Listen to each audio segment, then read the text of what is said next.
When I saw my girlfriend checking into a couple's resort with my business partner, my heart skipped a beat, because she had told me she was going to her sister's house. I didn't question her at that moment. I simply forwarded the hotel confirmation to our friends group chat.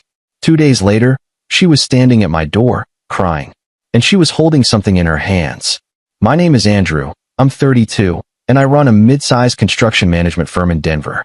Nothing glamorous. We coordinate subcontractors, handle permits, manage timelines.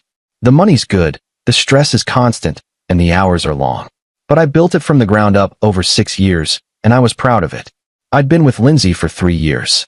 We met at a charity auction where I'd bought a weekend ski pass I never used, and she'd outbid everyone for a cooking class she never attended.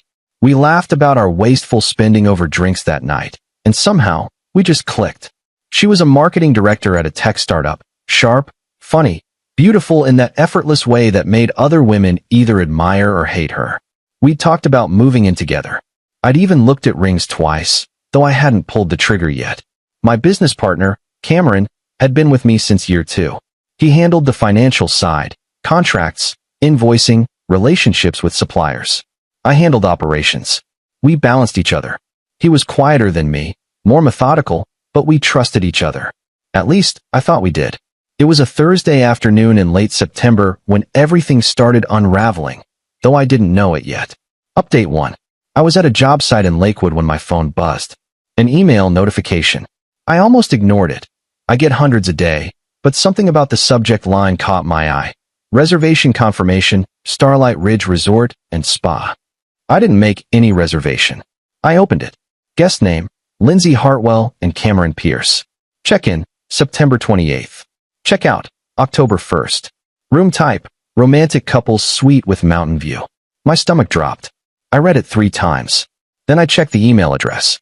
It had been sent to my business account, the one Cameron and I shared for company expenses. He must have used the company card and forgotten to switch the notification email. I stood there in the middle of a half-framed house, dust in the air, the sound of nail guns popping in the distance, and I couldn't move. My hands were shaking. One of the framers, Miguel, walked past me carrying a stack of 2x4s and asked if I was okay. I just nodded and walked outside. The September air was cool, but I felt hot, feverish, like my skin was burning from the inside out. Lindsay had told me 4 days ago that she was going to visit her sister in Albuquerque this weekend. Her sister, Vanessa, had just had a baby, and Lindsay said she wanted to help out. She'd shown me pictures of the baby on FaceTime. Little Ethan, barely a week old. I'd even driven her to the airport Wednesday morning. I watched her walk through security with a carry-on and a smile. She'd turned back once, blown me a kiss. Except Starlight Ridge was 2 hours outside Denver. In the mountains. A luxury couples resort.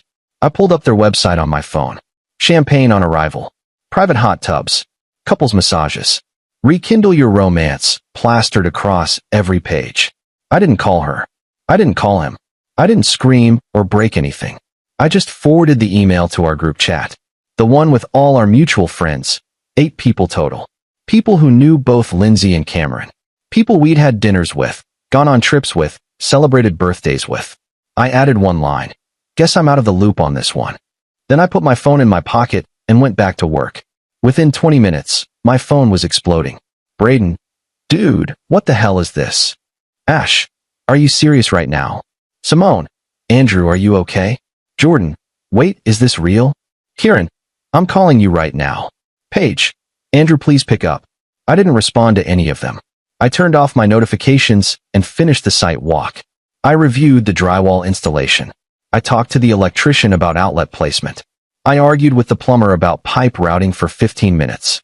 I did my job, because if I stopped moving, I'd have to think, and I wasn't ready for that yet. By the time I got back to my truck, I had 36 missed calls. 12 from Lindsay, 8 from Cameron, the rest from friends. I drove home in silence. The radio was off. My mind was blank. Or maybe it was too full, and everything just canceled out into white noise. Update 2. That night, I sat in my living room with a beer I didn't drink and stared at my phone. Lindsay had left me 11 voicemails. I listened to the first one. Andrew, what the fuck? Why would you send that to everyone? Call me back. This isn't, just call me. Her voice was panicked. Angry. Not apologetic. The second voicemail was Cameron. Hey man. I think there's been a misunderstanding. Can we talk? Just call me when you get this. A misunderstanding. I laughed. Actually laughed out loud in my empty living room. A misunderstanding. Like he'd accidentally booked a romantic getaway with my girlfriend. The third voicemail was Lindsay again. Andrew, please. You don't understand. I can explain everything. Just please call me back. I deleted the rest without listening. Around 10 p.m., Braden showed up at my door. He didn't knock. He just used the spare key I'd given him years ago and walked in. He didn't ask if he could come in. He just walked past me, grabbed 2 beers from my fridge, and sat down on my couch. You gonna tell me what's going on? Or do I have to guess? He said. I think it's pretty clear, I said. You think they're sleeping together. I don't think anything. I know they booked a romantic couple's suite at a resort while she told me she was visiting her sister. Braden took a long drink. He's known me since college. We'd been roommates, survived terrible jobs together, watched each other's lives take shape. He knew when to push and when to just sit. Have you talked to her? He finally asked. No. You should. Why? I looked at him. So she can lie to my face? So she can tell me it's not what it looks like? So Cameron can feed me some bullshit about how they're just friends and I'm overreacting? I'm not interested. Andrew. I forwarded the email, Braden. Everyone knows. If she wants to explain, she can explain to all of them. I'm done being the idiot who doesn't see what's right in front of him. He didn't argue. He just stayed. We didn't talk much after that. We watched a game I didn't care about and drank until I felt numb enough to sleep. He crashed on my couch. I found him there in the morning, still in his clothes, snoring softly. Friday passed in a blur. I went to work. I ignored calls. I had a meeting with a new client about a residential addition and somehow managed to sound professional and competent. Inside, I felt like I was made of glass. Saturday was worse. The silence was too loud. I cleaned my apartment. I went to the gym. I sat in my car in the parking lot afterward and just stared at nothing for 40 minutes. Simone texted me. We're all here for you. Whatever you need. Ash sent. Want to grab drinks tonight? Jordan. Cameron's a piece of shit. I never liked him anyway. I didn't respond to anyone. I didn't want pity.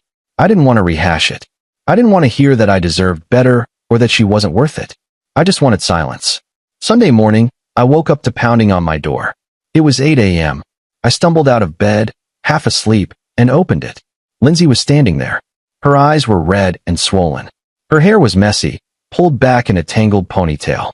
She was wearing sweatpants and an old hoodie, one of mine, actually, that she'd claimed months ago. And in her hands, she was holding a laptop. We need to talk, she said. Her voice cracked. Please.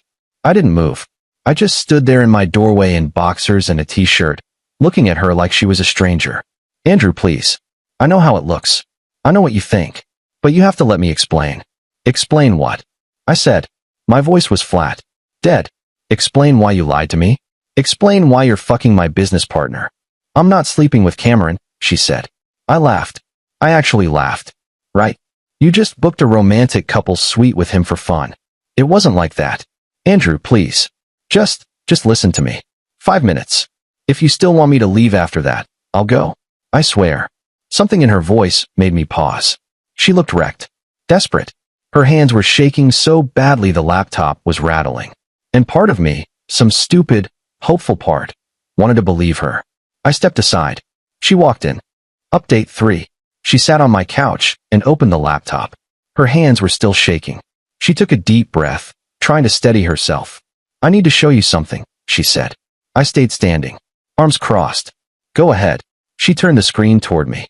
It was an email thread. Between her and someone named Glenn Forrester. The emails went back 6 weeks. Dozens of them.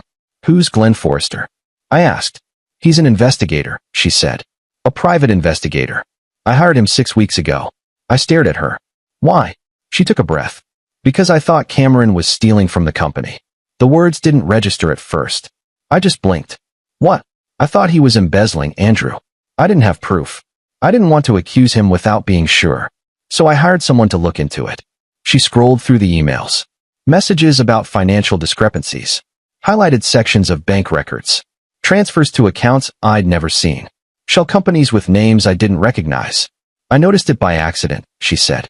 Remember in July, when we all went to that barbecue at Karen's place? Cameron was showing me some photos on his phone, and a notification popped up. A bank transfer notification. For $18,000. I asked him about it casually, like, "Oh, big transfer, what's that for?" And he got really weird, really defensive. He said it was personal and changed the subject. I remembered that barbecue. Cameron had seemed off that day. Quiet. Distracted. After that, I couldn't stop thinking about it. Lindsay continued. So I started paying attention. Little things. The way he'd get tense when you mentioned finances. How he always insisted on handling the books alone. How he'd changed the company account passwords and said it was for security, but he never gave you the new ones. He said it was standard practice. I said weakly. I know. And maybe it is. But combined with everything else, I had a bad feeling. So I hired Glenn. She pulled up another screen. Bank statements. Forged invoices. Payments to companies that didn't exist. Wire transfers to offshore accounts. We've been building a case for weeks, she said. But Cameron's careful. Really careful. Everything's hidden behind layers. Fake vendors, altered invoices, payments routed through multiple accounts.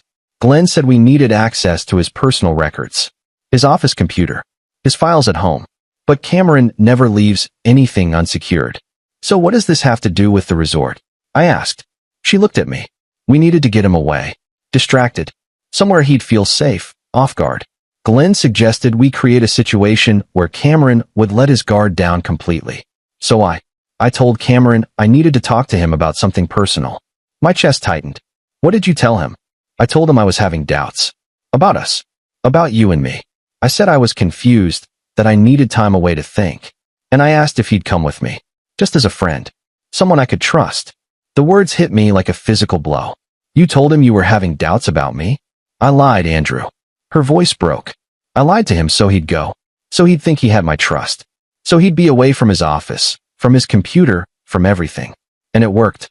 While we were at the resort, while he thought I was vulnerable, while he thought I was confiding in him, Glenn was in his office. Copying files. Going through everything. She pulled up another screen. More documents. More evidence. Cameron's stolen over $200,000 from your business, she said quietly. He's been doing it for almost 2 years. And I have proof. The room tilted. My vision blurred. I sat down hard on the chair across from her. I don't know how long I stared at that screen. The numbers blurred together. Dates. Transactions. Company names that meant nothing to me. Why didn't you tell me? I finally said. My voice sounded distant, like it belonged to someone else. Because I wasn't sure at first, she said. I had suspicions. Bad feelings. But that's not enough. And if I was wrong, if I told you and I was wrong, I'd have destroyed your partnership over nothing. I'd have made you distrust someone you'd built a business with. Someone you considered a friend. And if you were right, then I needed proof. Real, concrete proof. Not just gut feelings. If I'd told you too early and you confronted him, he'd have covered his tracks. Moved the money. Disappeared. We'd have lost everything. So you let me think you were cheating on me. Her face crumpled. Fresh tears spilled down her cheeks. I didn't know you'd see the email. Cameron used the company card. I didn't think the confirmation would go to you. I thought it would just go to him. And when you forwarded it to everyone, I panicked. I couldn't explain without tipping Cameron off. If he knew we were onto him, he'd run. He'd move the money. Everything Glenn and I had worked for would be gone. So you just let me sit here thinking. My voice cracked. I couldn't finish. I know. She was sobbing now. I know, Andrew. And I'm so sorry. But I had to finish this. I had to get the proof. Glenn said we were close, that we just needed 2 more days. 2 more days, and we'd have everything we needed to bury him. I couldn't risk it. I couldn't risk losing this. She handed me a USB drive. Everything's on here, she said. Bank records. Emails. Transaction logs. Forged documents. Glenn's full report. Enough to press charges. Enough to get your money back. Enough to put him away. I held the drive in my hand. It was small. Light. It felt like nothing. But it contained the destruction of my entire partnership. There's more, Lindsay said quietly. I looked up at her. Cameron has a girlfriend. In California. San Diego. Her name is Bethany. He's been using your money to support her. He bought her a condo. A car. He's been flying out there twice a month. She has no idea about you or the business. She thinks he's a freelance consultant. I felt sick. I'm sorry, Lindsay whispered. I'm so sorry. Final update. I spent the next 3 days with a lawyer and a forensic accountant. We went through everything on that USB drive. Every transaction. Every email. Every forged document. Lindsay was right. Cameron had been siphoning money for 26 months. It started small, 500 here, 1,000 there, amounts small enough that they'd get lost in the shuffle of a busy construction business. But as he got more confident, the amounts grew. 5,000, 10,000, 20,000 at a time. He'd created fake vendor accounts, inflated invoices from real suppliers, and pocketed the difference. Rerouted payments to shell companies he controlled. The forensic accountant said it was sophisticated, well planned, the work of someone who knew exactly what they were doing. The money went to his life in San Diego. The condo, the car, flights, dinners, a whole second existence I knew nothing about. I confronted him on Wednesday, in our office, with my lawyer present. Cameron walked in at 9 a.m. like it was a normal day. He had coffee in his hand. He smiled when he saw me. "Hey man, good to see you. We need to go over the Henderson contract." "Sit down," I said. His smile faltered. He looked at the lawyer. "What's going on?" "Sit down, Cameron." He sat. I slid a folder across the desk. He opened it. His face went white. "You want to explain this?" I said. He stared at the papers. Bank statements. Wire transfers. His name on accounts I'd never authorized. He didn't speak for a long time. Then he closed the folder. "I guess you figured it out," he said. That was it. No excuses. No explanations. No remorse. 2 years, I said. 2 years you stole from me. From this company. From everything we built. "It was never yours alone," he said quietly. "I built this too. With my money. Money you stole." He didn't respond. "Was any of it real?" I asked. "Any of our partnership? Our friendship?" He looked at me. His eyes were flat. Empty. "Does it matter?" My lawyer cleared his throat. "Mr. Pierce, I'm advising you that we'll be pressing charges. Grand theft. Embezzlement. Wire fraud. The evidence is substantial." Cameron nodded slowly. I figured. He was arrested 2 days later. The district attorney called it one of the cleanest embezzlement cases they'd seen. Thanks to Glenn's work, everything was documented. Every transaction. Every lie. Cameron took a plea deal. 3 years. Restitution. His assets were seized. The condo in San Diego. The car. His bank accounts. I got most of the money back. Not all of it. Some had been spent, dissipated into a lifestyle that no longer existed. But enough. Enough to stabilize the business. Enough to move forward. Lindsay and I didn't talk for a week after that first conversation. I needed space. I needed to process everything. The betrayal, the deception, the fact that she'd been protecting me the whole time, even though it destroyed me. When we finally sat down again, it was at a coffee shop. Neutral ground. She looked exhausted. I probably did too. "I need to ask you something," I said. "And I need you to be honest." "Okay. Did you ever actually doubt us? Even for a second?" She looked me in the eyes. "No. Not for a second. Not ever." "Then why tell Cameron that?" "Because it was the only thing that would make him believe me. The only way he'd let his guard down completely. If I'd said anything else, if I'd made up some other excuse to get him away, he'd have been suspicious. But this? A woman having doubts about her relationship, needing space, confiding in a friend? That's believable. That's human. It almost destroyed us." "I know." Tears filled her eyes. "I know, Andrew. And if I could go back, I don't know if I'd do it differently. Because we needed that evidence. We needed to stop him. But I also never want to hurt you like that again. Ever. We're still together. It's not perfect. There's still a scar there. Trust that was cracked and had to be rebuilt brick by brick. But we're working on it." She earned my trust back, piece by piece. And I learned to listen, even when every instinct told me to walk away. We moved in together in November. Got engaged in January. The ring I'd looked at twice finally found its way to her finger. Cameron's in prison. I bought him out of the company for pennies on the dollar. I restructured everything. Hired new people. Implemented new financial controls. The business is stronger now than it ever was. Bethany, his girlfriend in San Diego, left him the day she found out. She called me once, apologizing through tears for something that wasn't her fault. She moved back to Texas. I hope she's doing okay. Sometimes I think about that email. That stupid, careless mistake that almost cost me everything. And I think about how close I came to walking away from the best thing in my life because I was too hurt to listen. I don't know if I'd do anything differently. Maybe I'd have waited. Maybe I'd have asked questions first. But I also think some betrayals are so deep, so visceral, that logic doesn't apply. You just react. You just survive. And sometimes, the person you think betrayed you is actually the one saving you. Edit 1. A lot of people are asking why Lindsay didn't just tell me from the start. Honestly, I've asked her the same thing 100 times. Her answer is always the same. She didn't want to hurt me with suspicions if she was wrong, and she didn't want Cameron to catch on if she was right. I get it now. I don't love it, but I get it. Edit 2. For those wondering, yes, Glenn Forrester is a real private investigator. He's based in Denver and specializes in corporate fraud. Lindsay paid him out of her own pocket, almost $12,000.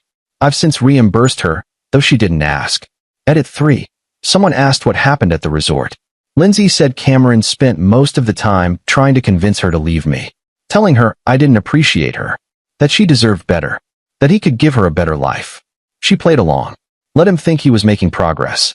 Meanwhile, Glenn was copying 2 years' worth of files from his office. Justice is weird sometimes.